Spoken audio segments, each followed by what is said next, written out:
In the winter of 1600, Miyamoto Musashi lay still among thousands of dead men. The Battle of Sekigahara had ended hours before. The Western forces, his side, had been destroyed.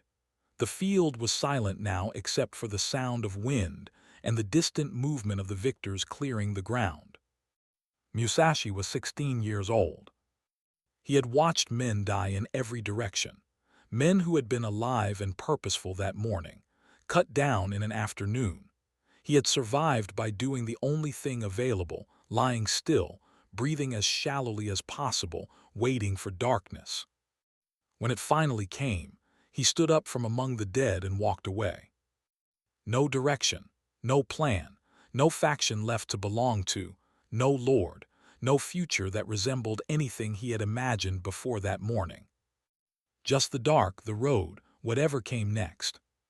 What came next was decades of the hardest life a man could choose. And the mind that emerged from those decades became, in the judgment of nearly everyone who encountered it, something that ordinary pressure could not reach. Not because Musashi had stopped feeling things, but because he had developed a relationship with pain, with loss, with uncertainty, with the complete absence of comfort that was fundamentally different from the relationship most people have.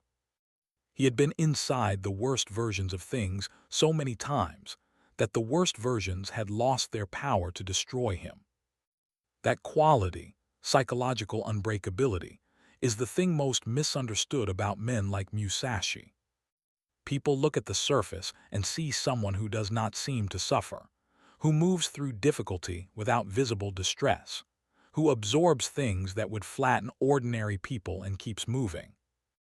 And they conclude that such a man must feel less, must be somehow cut off from the normal range of human experience, must have sacrificed his humanity in exchange for his hardness. Musashi felt everything. He wrote about grief, about loneliness, about the specific weight of a life lived almost entirely without the warmth of belonging anywhere or to anyone. These are not the writings of a man who had suppressed his interior. They are the writings of a man who had learned to carry his interior without being controlled by it. That distinction is everything. Suffering is not the problem. The problem is what the mind does with suffering. Most people, when pain arrives, relate to it as evidence. Evidence that something is wrong, that the situation is unacceptable, that the feeling is a signal to escape immediately toward anything that will make it stop. And so they spend enormous energy, more energy than the original pain would have cost, trying to avoid, manage, escape, or anesthetize the thing they are feeling. Musashi had a different relationship. Pain was information, difficulty was data, loss was a condition to move through, not a verdict on the value of continuing. He developed this not through philosophy, but through repeated direct experience with things that hurt. The years alone on the road hurt, genuinely, not romantically. The cold, the hunger, the absence of human warmth, the sustained uncertainty of a life with no safety net, these produced real suffering in a real body belonging to a real young man who had not chosen to be alone so much as arrived there through circumstances. He could have ended it at any point, found a lord to serve, taken a position, traded the freedom and the difficulty for the warmth of belonging somewhere. He did not. Not because he did not feel the pull, because he had already decided that the pull was not the authority. What he had decided was the authority. In the Book of Five Rings, Musashi wrote about what he called the void, the space beyond technique, beyond strategy, beyond the thinking mind. The place a warrior reaches when everything that can be lost has already been lost, and what remains is simply presence. He was not describing a spiritual state. He was describing what he had found repeatedly at the bottom of real difficulty. That when everything the mind was holding onto had been stripped away, comfort, certainty, the stories about how things were supposed to go, something remained that was not destroyed by the stripping. A quality of awareness, a stillness, a capacity to simply be present with what was without requiring it to be different. He found this for the first time on the field at Sekigahara, lying among the dead. The future he had imagined was gone. The faction he had joined was destroyed. The life that had made sense that morning made no sense by nightfall. And in that complete absence of anything to hold on to, something that was not fear appeared. He could not name it that night. He was 16. He had no framework for it yet. But he recognized it. And he spent the next 40 years going back into difficulty deliberately, looking for it, learning its conditions, understanding what stripped the mind down to it and what prevented that stripping. What prevented it, he discovered, was attachment.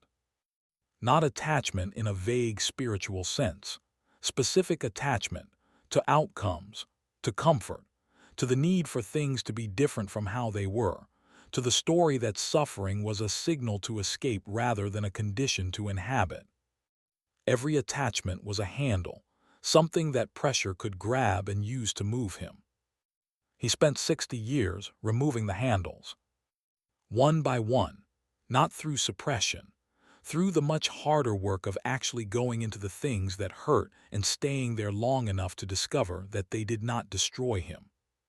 That discovery, made enough times, changes something fundamental in a man. Not his ability to feel, his relationship to what he feels. The pain stops being a verdict. The difficulty stops being evidence that something is wrong. The uncertainty stops being a reason to stop. They become conditions, conditions that have arrived, conditions that will, eventually, change. Conditions that do not define what is possible for the man inside them unless he decides that they do. Musashi decided they did not. Every time, in every condition, for 60 years. In Dakota he wrote, "Do not fear death. And do not be sad when you think about your old age. And you may abandon your own body, but you must preserve your honor."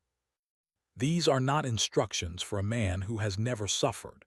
These are the conclusions of a man who has suffered enough to know that suffering is survivable, that the mind, properly trained, can remain itself inside conditions that would dissolve a lesser version.